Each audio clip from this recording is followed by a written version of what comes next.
bringing you the news and information you need from the people making a difference. This is Comcast Newsmakers. Hi, welcome to Comcast Newsmakers. I'm Sabrina Register. We are here at the Shilshole Bay Beach Club in Ballard, and I'm joined today by David Hymel, who is the Sustainable Building Program Manager with Stewardship Partners. That's a mouthful. It is. Thank you so much for coming on the program. For those who don't know, what is Stewardship Partners? Stewardship Partners is a nonprofit organization headquartered in Seattle, and their mission is to help landowners preserve and restore the natural landscapes of Washington through incentives, non-regulatory means.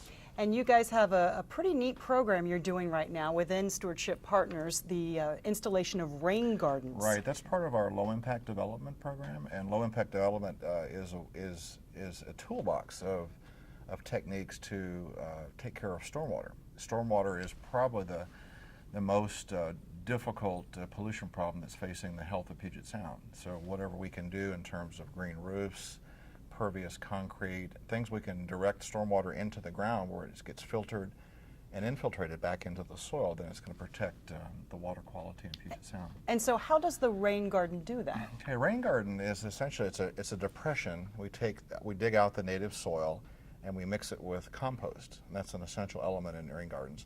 And it's that organic matter and then the plants that we put into the rain garden that then all that biomass, it's called a bio-infiltration facility. It kind of replicates what used to be natural forests. We had all the duff and the roots, so it kind of does that on a small scale, and then that takes the water from the roof or the driveway and percolates it back into the groundwater. That's the water quantity, keeps the rivers healthy during the dry seasons, and then it filters the water, takes out heavy metals, oil, bacteria, sediment, a number of things, nitrogen even.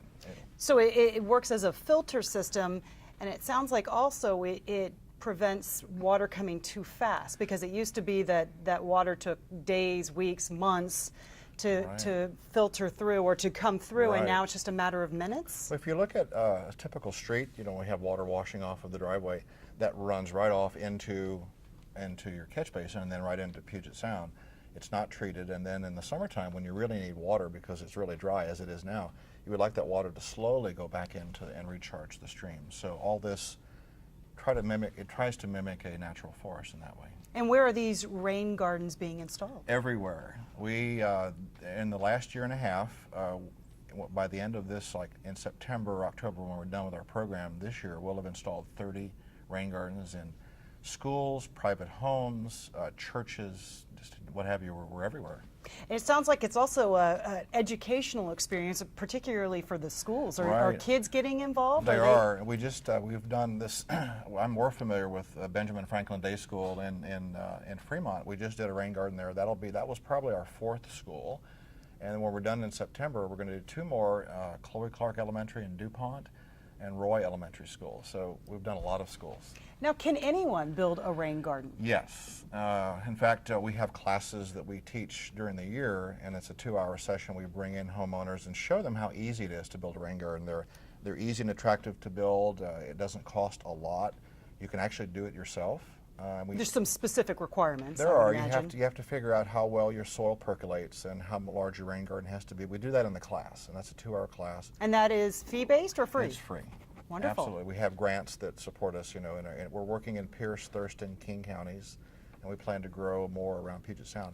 So then at the class, we invite the participants to come to an actual installation where we can show you how we design it. They will actually help us build it, plant it, mulch it, water it. So. That's pretty cool. It so is. You do it through the fall, and then you don't do it in the winter? Right. What we try to do, the construction schedule is based on kind of the rainfall. In the wintertime, we don't want to work when the ground's wet because you'll begin to compact your soils. And what you want is to keep the soils to infiltrate well. So April through October, generally. And next year as well, the years Next year to come? as well, right. And we're doing this as long as there's a need to protect Puget Sound. So. And it sounds like it's a program that will be sustaining itself, since we'll always be needing to protect Puget Sound. Yes. All right, David Hymel, thank you so much. David is Sustainable Building Program Manager with Stewardship Partners. Appreciate you coming on the program. Thank you, Sabrina. Thanks for watching Comcast Newsmakers, headline news at the top of the hour.